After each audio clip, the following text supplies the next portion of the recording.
dan keringat, tanda usaha, tersusun dari buah karya kita, berhias kemenangan atas tantangan, berlantai keberanian dan iman, pengorbanan dan perjuangan. Semoga kita akan sejahtera bagai anak Bapa, agar kita melanjutkan karyanya, membangun dunia bagi sesama.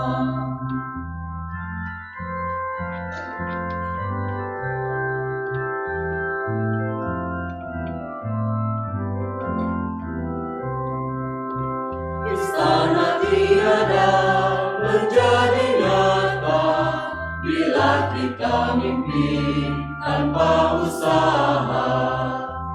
Miskin dan sara akan datang menimpa apabila kemalasan merajalela.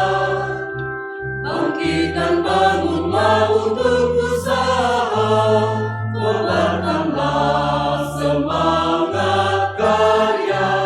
Semoga kita akan sejahtera bagai kehendak Bapa, agar kita melanjutkan karyanya, membangun dunia bagi sesama. Bapak, Ibu, saudara-saudari yang terkasih dalam Kristus, khususnya pemirsa Hidup Televisi, mari kita mengawali dengan berdoa lebih dulu dalam nama Bapa dan Putra dan Roh Kudus. Amin. Allah Bapa kami bersyukur Engkau memanggil keluarga-keluarga untuk ambil bagian dalam kehidupan-Mu. Engkau juga mencukupi keluarga-keluarga dengan alam ciptaan yang Kau bentangkan dan dapat dipergunakan, diolah dan dinikmati oleh keluarga-keluarga. Namun masa demi masa kami menemukan bahwa seringkali salah satu masalah yang dihadapi oleh keluarga ialah ekonomi. Masih banyak keluarga-keluarga yang berkekurangan, dan masih banyak pula keluarga-keluarga yang berkecukupan. Maka kami mohon Bapa, dalam menghadapi situasi sulit, terutama sekarang ini di pandemi 19 ini, kami mohon agar Engkau menggerakkan kami masing-masing untuk mampu atau dimampukan untuk berbagi satu sama lain. Yang berkecukupan membagi kepada yang berkekurangan, yang berkekurangan juga Kau gerakkan untuk berusaha.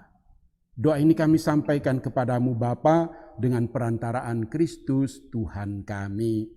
Amin.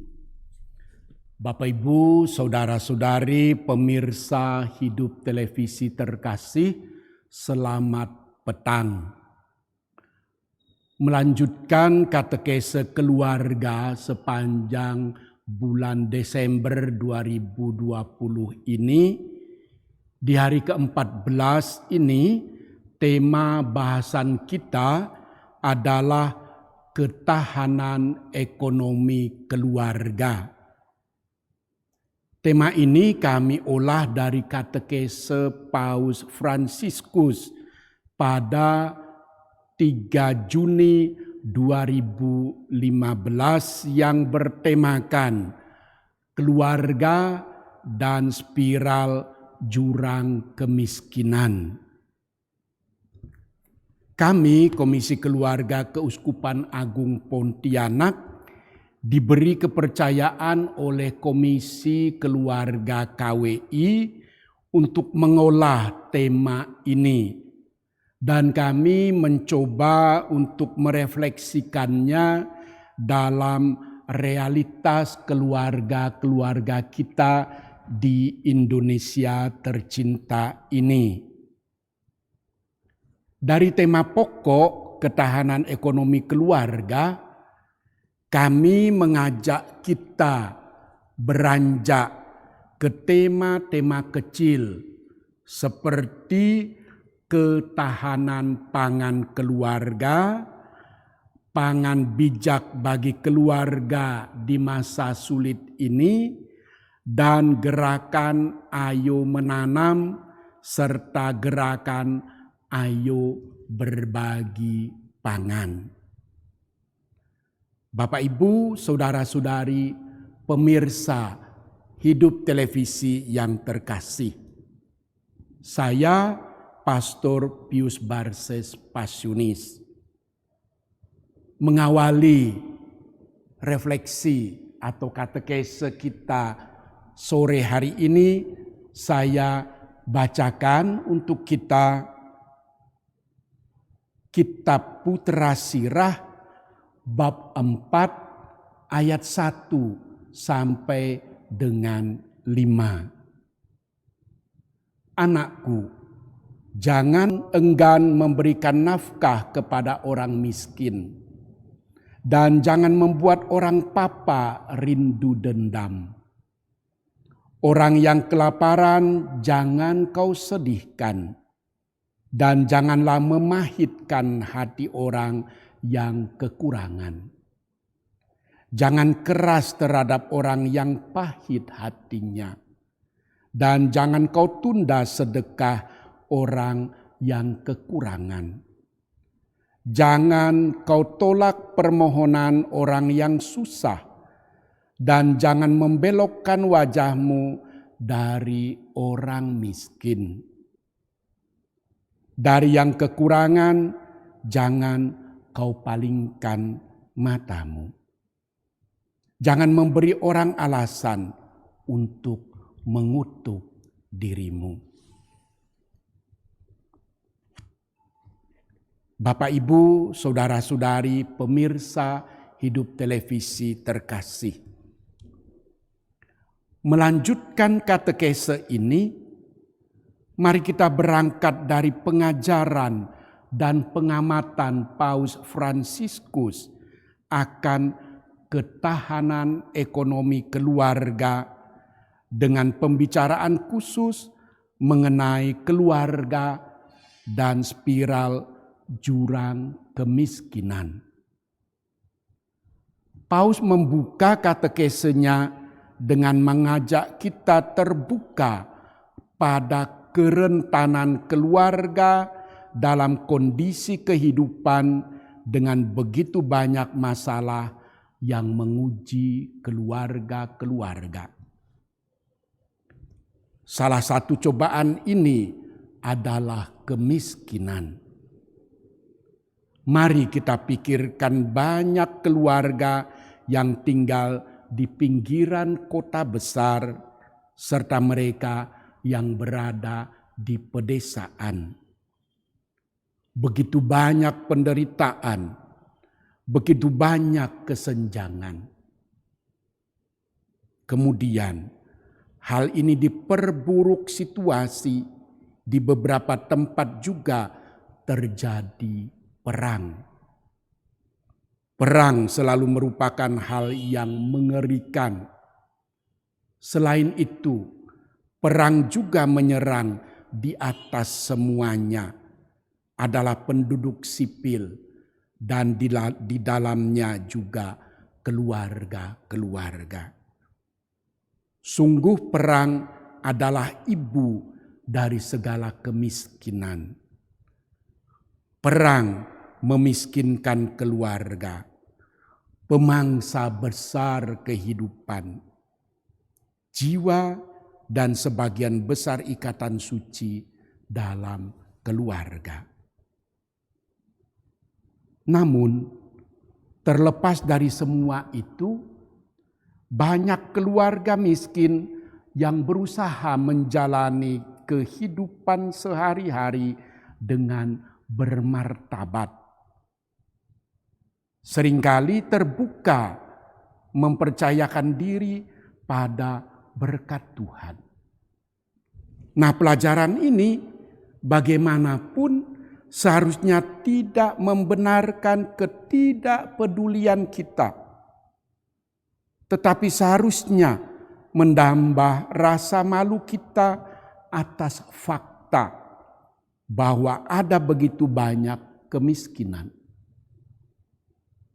Hampir merupakan keajaiban bahwa bahkan dalam kemiskinan, keluarga terus membentuk dan bahkan melestarikan sebanyak mungkin kemanusiaan khusus dari ikatan keluarga.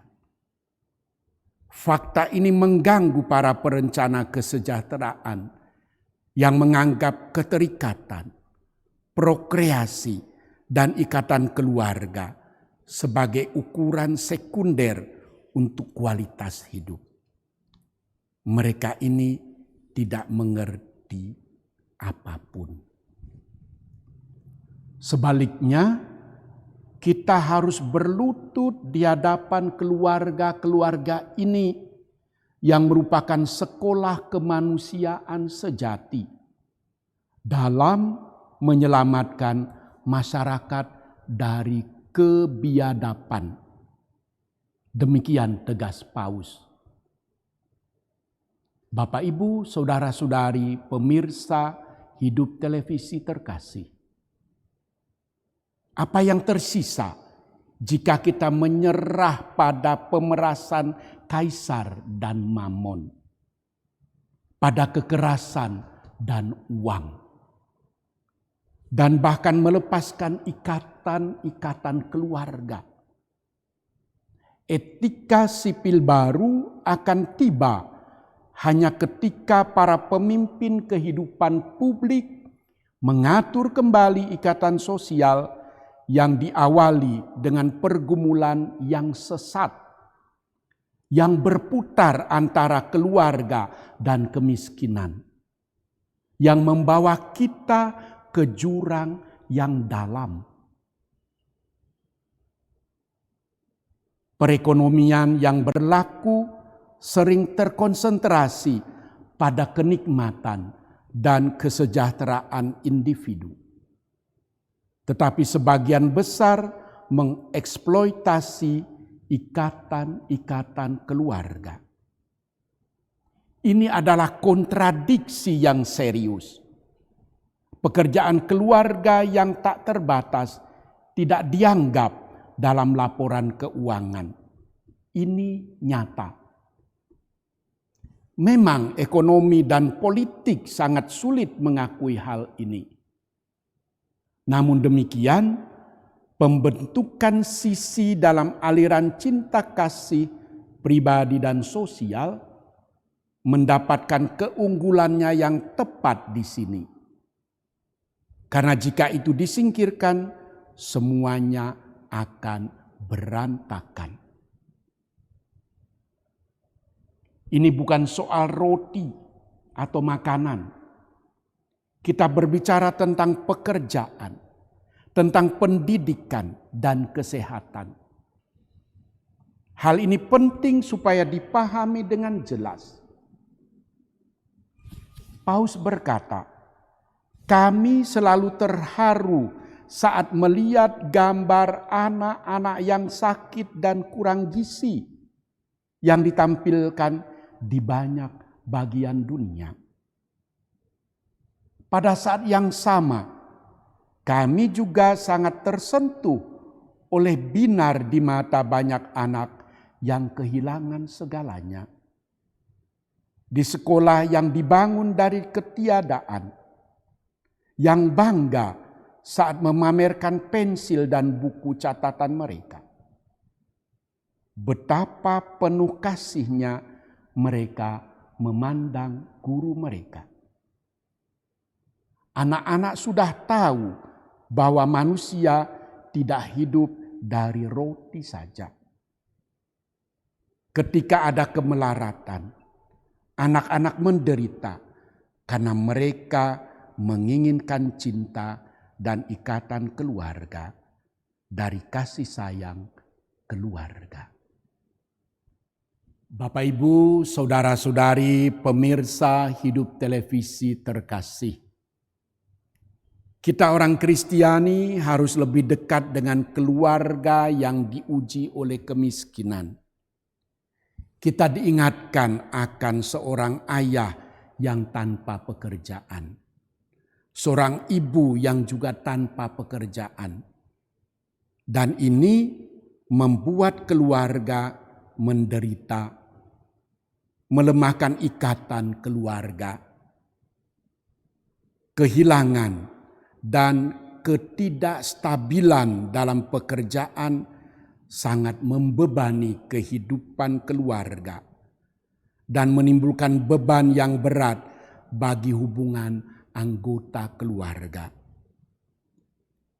Kondisi kehidupan di lingkungan termiskin dengan masalah perumahan dan transportasi, serta kekurangan layanan sosial, kesehatan maupun pendidikan, semakin menambah kesulitan.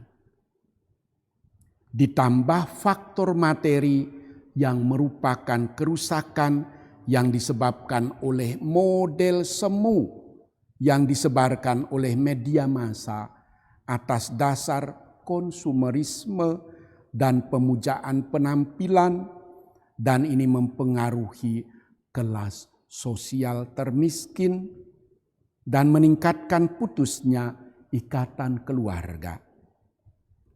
Jaga keluarga, perhatikan ikatan keluarga saat kemiskinan menguji keluarga. Demikian seruan Paus Fransiskus. Gereja adalah ibu, demikian tegas Paus lagi. Maka gereja tidak boleh melupakan drama anak-anaknya ini. Gereja juga harus miskin untuk menjadi subur dan peka menanggapi begitu banyak kemiskinan. Gereja yang miskin adalah gereja yang mempraktekkan kesederhanaan secara sukarela dalam hidupnya. Di dalam lembaganya sendiri, dalam gaya hidup anggotanya sendiri, untuk meruntuhkan setiap tembok pemisah, terutama bagi yang miskin. Doa dan tindakan diperlukan. Mari kita berdoa sungguh-sungguh agar Tuhan menggerakkan kita untuk menjadikan keluarga-keluarga Kristiani sebagai pemimpin revolusi bagi hubungan kedekatan keluarga. Yang sekarang sangat penting bagi kita, gereja terdiri dari mereka ini, dari kedekatan keluarga ini. Bapak, Ibu, saudara-saudari, pemirsa Hidup Televisi yang terkasih, janganlah kita lupa bahwa penghakiman yang membutuhkan, mereka yang miskin dan kecil, menggambarkan penghakiman Allah yang digambarkan dalam Injil Matius bab 25 ayat 31 sampai dengan 46. Jangan lupakan hal ini. Mari kita lakukan semua yang bisa kita lakukan untuk membantu keluarga-keluarga mengatasi kemiskinan dan kemelaratan yang menyerang keharmonisan dan ikatan keluarga. Saya ingin membaca lagi tambah Paus. Teks Alkitab yang telah kita dengar di awal katekese tadi. Anakku, jangan hilangkan orang miskin dari hidupnya. Dan jangan membuat mata yang membutuhkan menunggu.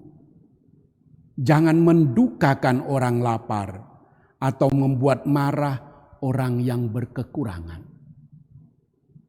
Jangan menambah masalah pikiran yang marah atau menunda pemberian Anda kepada seorang pengemis. Jangan menolak permohonan orang yang menderita atau memalingkan muka dari orang miskin.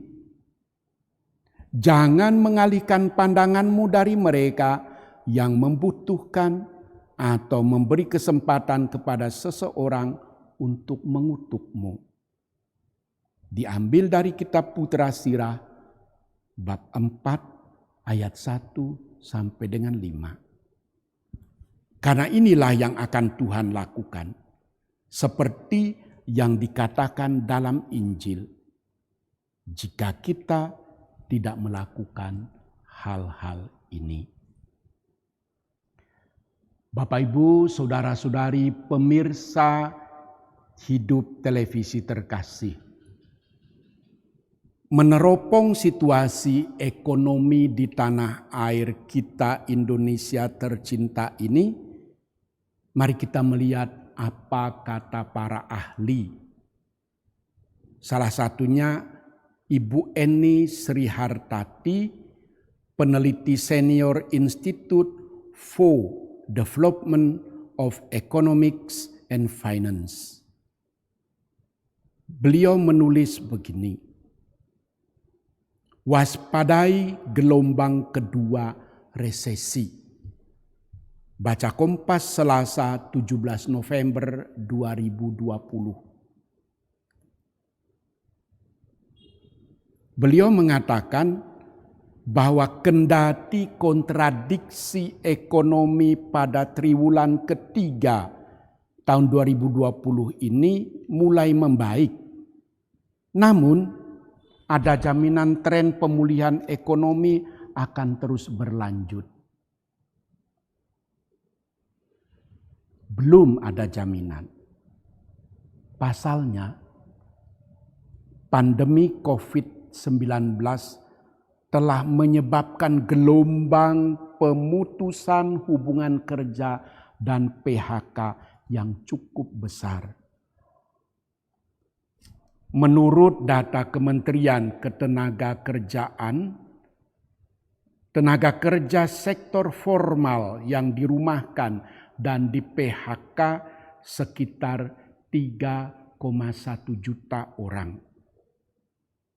Hampir semua sektor mengurangi pekerja, kecuali sektor pertanian yang masih tumbuh 2,25% dan perdagangan 0,46%. Hasil jajak pendapat yang dihimpun Litbang Kompas tanggal 7 sampai 10 Oktober 2020 mengenai beberapa lama ekonomi Indonesia akan pulih menghasilkan beberapa pendapat. Ada yang berpendapat bahwa kurang dari 1 bulan akan pulih. Hanya 4,4%. Ada lagi yang berpendapat 1 sampai 4 bulan yang akan datang akan pulih. 10,8%. Ada pula yang berpendapat 4 sampai 7 bulan yang akan datang. Mereka ini 6,8%. Ada pula yang berpendapat 8 sampai 12 bulan yang akan datang. Mereka berjumlah 3,2%. Ada lagi yang berpendapat lebih dari 1 tahun, 24,1%. Ada lagi yang berpendapat akan pulih lebih dari 2 tahun, 18,0%.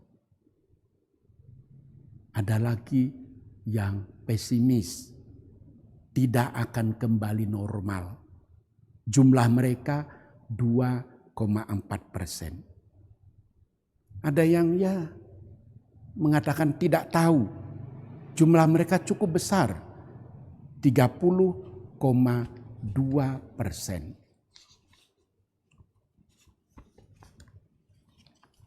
Bapak Ibu Saudara-saudari, bagaimana kita menyikapi sebagai bangsa?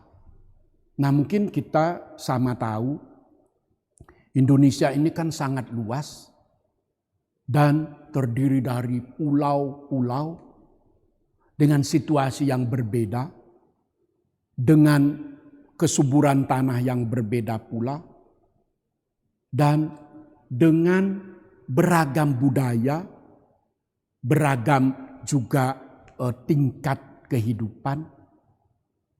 Dalam hal ini mungkin kita bersyukur. Maka kita akan melihat satu persatu nanti apa yang mungkin bisa kita buat, yang moga-moga bisa menolong keluarga-keluarga. Bapak Ibu, saudara-saudari, pemirsa Hidup Televisi yang terkasih. Kita sama tahu bahwa pandemi COVID-19 yang terjadi saat ini membawa dunia dan kehidupan manusia mengalami krisis kesehatan yang berdampak pada dimensi kehidupan dan hampir semua dimensi kehidupan.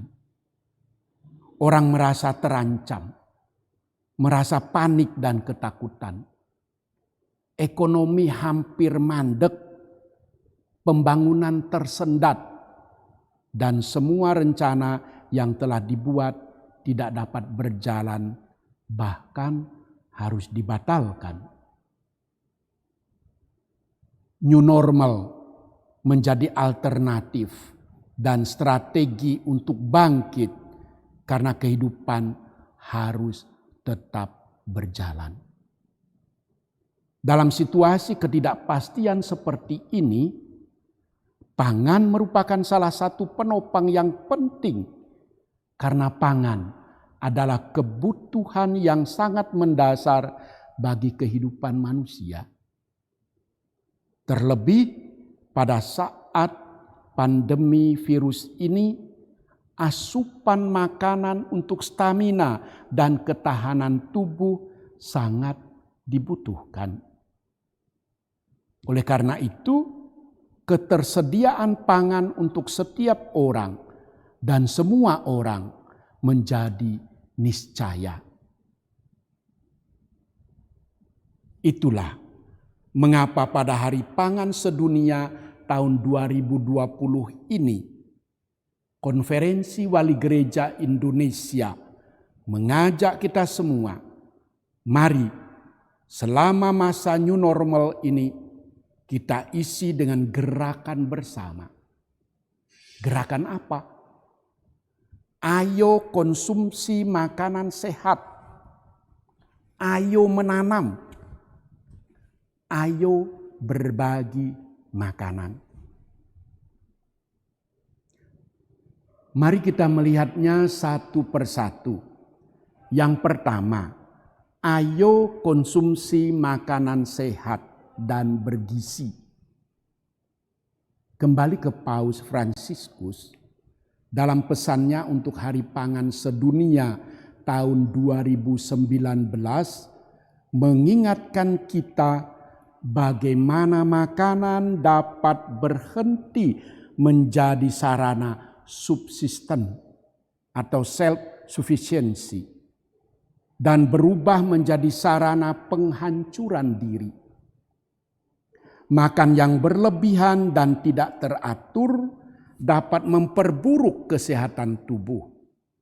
Demikian pula makan sedikit namun tidak bergizi juga dapat mengakibatkan hal yang sama.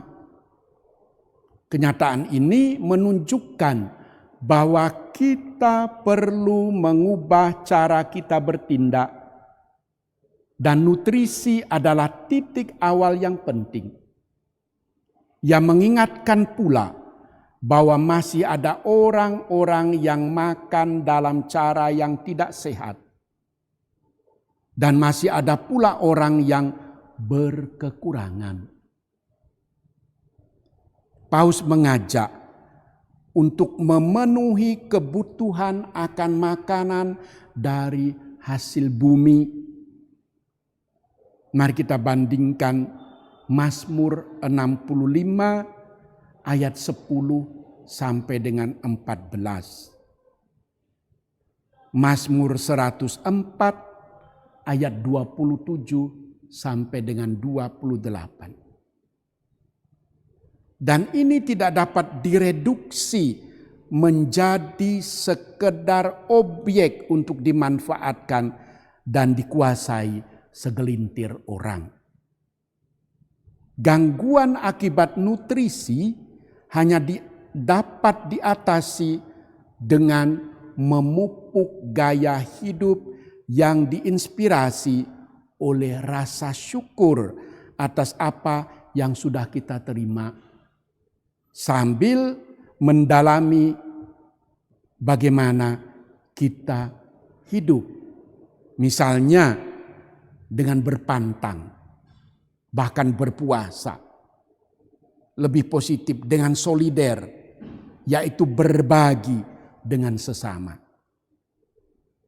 Inilah keutamaan-keutamaan yang sudah sejak dulu dihidupi manusia dalam sejarahnya. Sebuah gaya hidup yang memungkinkan kita untuk menumbuhkan hubungan yang sehat dengan diri kita sendiri, dengan saudara-saudari kita, dan dengan lingkungan di mana kita hidup.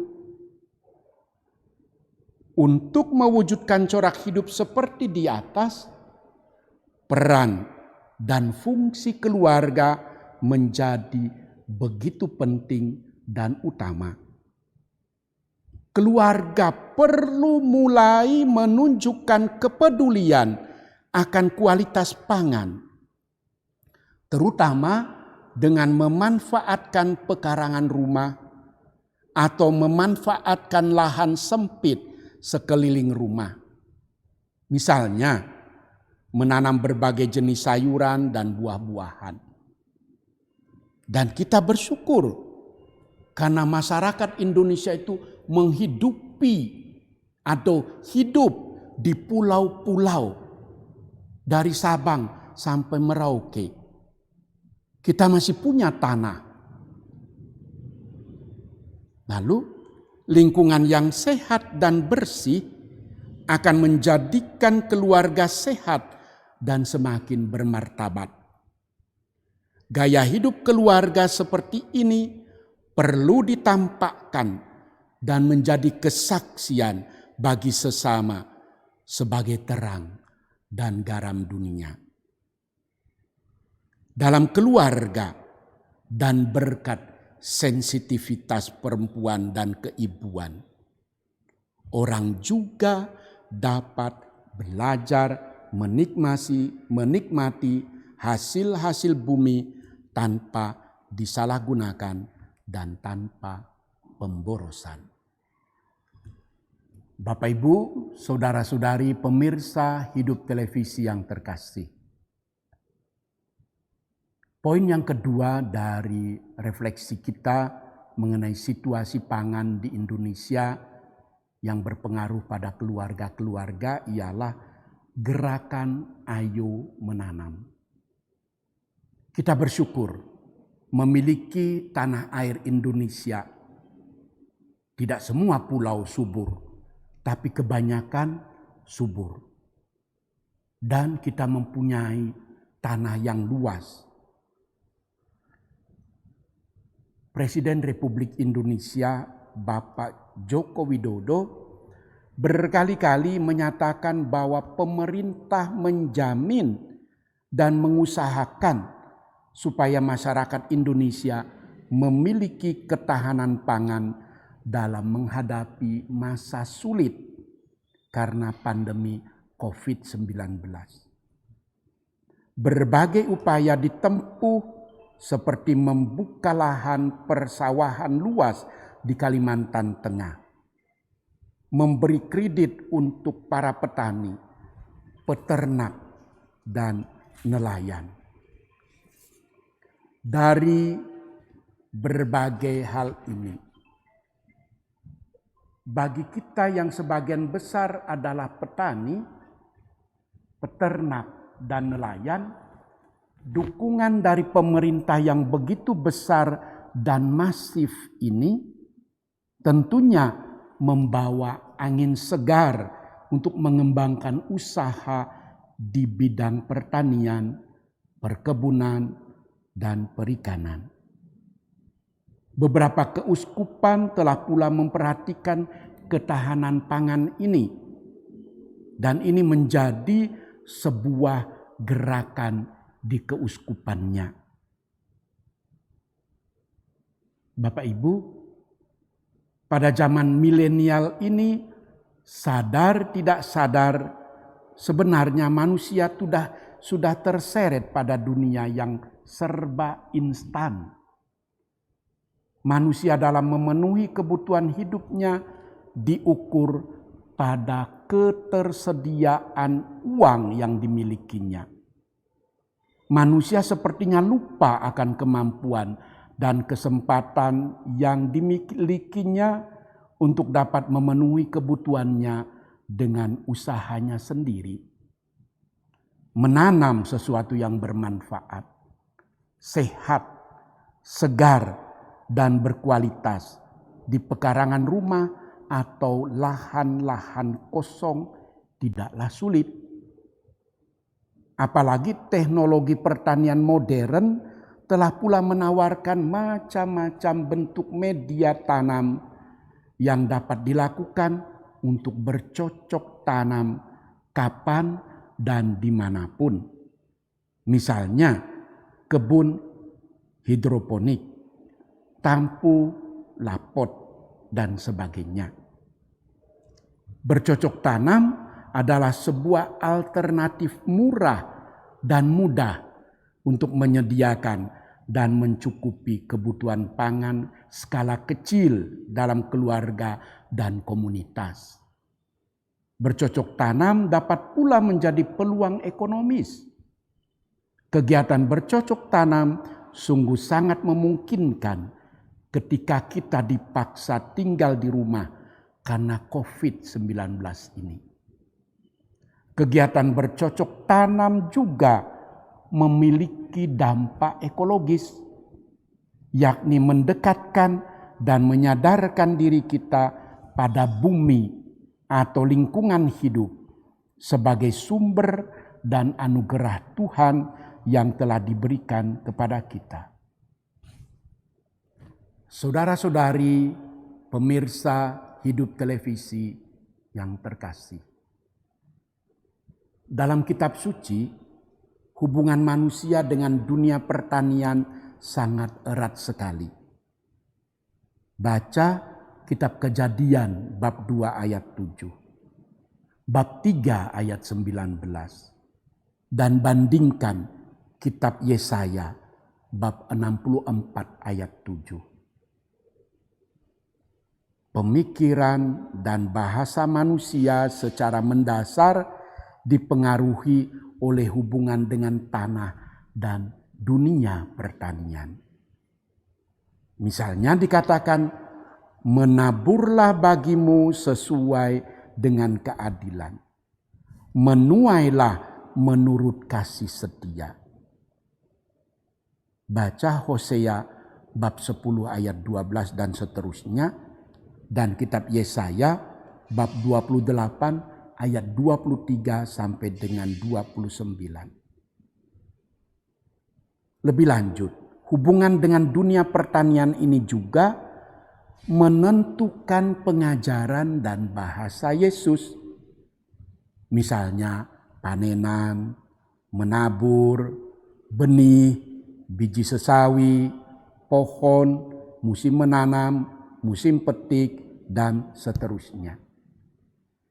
Yesus menggambarkan hidup sebagai memiliki bumi. Lihat Injil Matius bab 5 ayat 5. Kesadaran bahwa pangan adalah anugerah sejak awal mendorong manusia untuk bersyukur dan memuliakan Allah atas nama seluruh bumi. Baca Mazmur bab 66 ayat 1 sampai dengan 4, bab 96, bab 104. Kita harus mengucap syukur karena hidup kita yang sama sekali tergantung pada Allah yang mengatur kekayaan bumi ini. Kembali ke kitab Kejadian bab 2 ayat 16 dan seterusnya. Syukur ini diwujudkan dengan memelihara tanah dan memanfaatkannya. Kitab Kejadian bab 2 ayat 8. Kitab Putra Sirah bab 1 ayat 14. Dan dikatakan berbagi hasil dengan orang miskin dan orang asing, supaya mereka juga mendapat bagiannya. Kitab Ulangan bab 14 ayat 29, bab 24 ayat 19 sampai dengan 21. Sikap terhadap tanah dan tanaman mempunyai ciri sosio-religius. Kesetiaan sikap itu menandai hidup anak-anak Abraham yang beriman. Singkatnya, masa pandemi COVID-19 ini mengajak kita untuk kembali pada kesadaran bahwa tanah, air, tanaman, hewan, dan sebagainya adalah anugerah Allah yang harus dirawat dan diusahakan sebaik-baiknya untuk kesejahteraan bersama sebagai ungkapan syukur kepada Allah dan perwujudan cinta kepada sesama. Bapak, Ibu, saudara-saudari pemirsa Hidup Televisi yang terkasih, melanjutkan subtema pembahasan kita, subtema yang ketiga ini, yaitu gerakan Ayo Berbagi Pangan. Sedari awal, gerakan Hari Pangan Sedunia Gereja Katolik menentukan salah satu dari dua tujuannya adalah membangun solidaritas dan berbagi pangan kepada saudara-saudari yang miskin, yang kelaparan, dan yang berkekurangan gizi. Solidaritas artinya mengabdikan diri untuk kebaikan bersama, dan kita semua bertanggung jawab atas semua. Solidaritas merupakan sikap dasar setiap pribadi sebagai makhluk sosial yang memiliki martabat yang sama sebagai ciptaan Allah.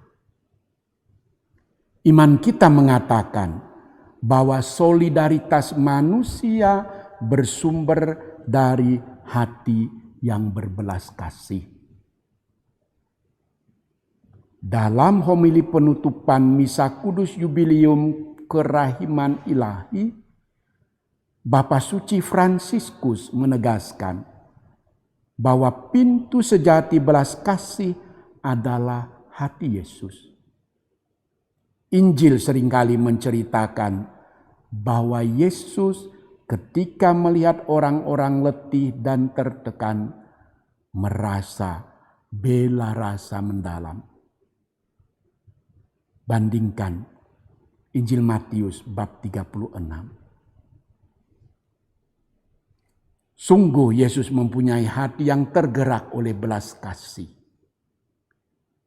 Oleh karena itu, Yesus meminta kepada kita para murid-Nya untuk memberi makan bagi orang banyak yang mengikutinya karena mereka lelah dan kelaparan. Injil Markus bab 6 ayat 37. Kini permintaan Yesus yang sama ditujukan pula kepada kita. Mari kita berbagi makanan, khususnya selama masa sulit yang kita hadapi bersama saat ini.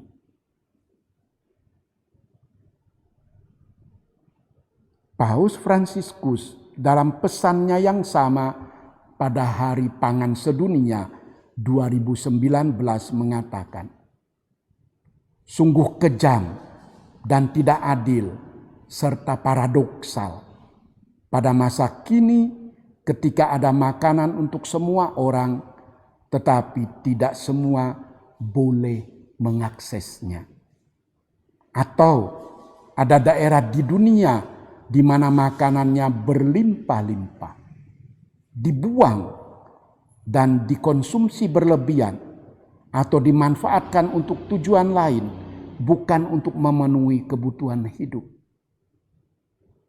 Paus juga mengingatkan bahwa perjuangan melawan kelaparan dan gizi tidak akan berhasil jika makanan diletakkan pada logika pasar dan demi keuntungan semata. Ia mengajak kita untuk mengarahkan perhatian kepada pribadi manusia, khususnya mereka yang berkekurangan makanan sehari-hari dan yang hampir tidak mampu membangun hubungan keluarga dan sosial. Oleh karena itu, mari kita mengingat kembali apa yang dikatakan Yesus kepada para murid dan tentu kepada kita semua, bahwa ketika kita memberi makan kepada orang yang kelaparan, kita melakukannya untuk Tuhan sendiri. Bandingkan Injil Matius bab 25 ayat 35 sampai dengan 40. Bapak, Ibu, saudara-saudari pemirsa Hidup Televisi terkasih. Di penghujung katekese ini, saya mau menyimpulkan atau mengajak kita, ayo bekerja. Tema ini memang akan dibahas tersendiri. Mengapa harus bekerja? Allah telah memberikan kemampuan dan kepandaian kepada setiap manusia untuk berpikir dan bekerja. Kalau kita membaca Amsal bab 2 ayat 1 sampai dengan 3. Allah juga memberi mandat kepada kita untuk mengolah dan merawat bumi sesuai dengan kehendak-Nya, demi kesejahteraan setiap orang dan semua orang, serta generasi setelah kita. Bandingkan Kitab Kejadian bab 1 ayat 28. Pandemi COVID-19 memaksa kita untuk banyak tinggal dan beraktivitas di rumah dan di sekitar rumah. Puji Tuhan, banyak dari masyarakat kita masih punya tanah di sekitar rumahnya. Peluang ini dapat kita gunakan untuk beraktivitas, berdoa, merenung sabda Tuhan, dan berbuat amal kasih. Paulus dalam suratnya kepada umat di Tesalonika mengajak kita untuk tidak malas, tetapi rajin bekerja supaya dapat makan. Dikatakannya bahwa setiap manusia harus bekerja. Yang tidak bekerja tidak patut diberi makan. Surat kedua Tesalonika bab 3 ayat 10. Kita diajak untuk tidak berpangku tangan saja dan hanya menanti uluran bantuan pangan, tetapi tetap berusaha supaya dapat makan tanpa selalu berharap dan menggantungkan diri pada pihak lain. Semoga Tuhan memberkati segala usaha kita dan memberi kemurahan pangan, terlebih pada masa sulit sekarang ini. Bapak, Ibu, saudara-saudari, pemirsa Hidup Televisi yang terkasih, mari menutup katekese kita ini dengan doa penutup. Dalam nama Bapa dan Putra dan Roh Kudus. Amin. Yesus, Maria, dan Yusuf, di dalam hidupmu kami menemukan cahaya kasih sejati. Kepadamulah kami percayakan hidup keluarga-keluarga kami. Keluarga Kudus Nazaret, jadikanlah keluarga kami tempat berkomunikasi dan sanggar doa, sekolah iman dan gereja kecil. Keluarga Kudus Nazaret, semoga tidak ada lagi kekerasan, ketegaran hati, dan perpisahan di dalam hidup berkeluarga. Semoga duka dihibur, luka disembuhkan, dan kerukunan dipulihkan. Keluarga Kudus Nazaret, semoga dalam masa pandemi ini kami semakin memahami keindahan dan kesucian keluarga kami. Semoga kami semakin mengenal rencanamu yang indah. Yesus, Maria, dan Yusuf, dengarkan dan kabulkanlah doa-doa kami. Amin. Akhirnya, mari kita menerima berkat Tuhan. Tuhan bersamamu. Semoga kita sekalian, keluarga-keluarga kita dimanapun mereka berada, dilindungi, dibimbing, dan diberkati oleh Allah yang Maha Kuasa, Bapa dan Putra dan Roh Kudus. Amin.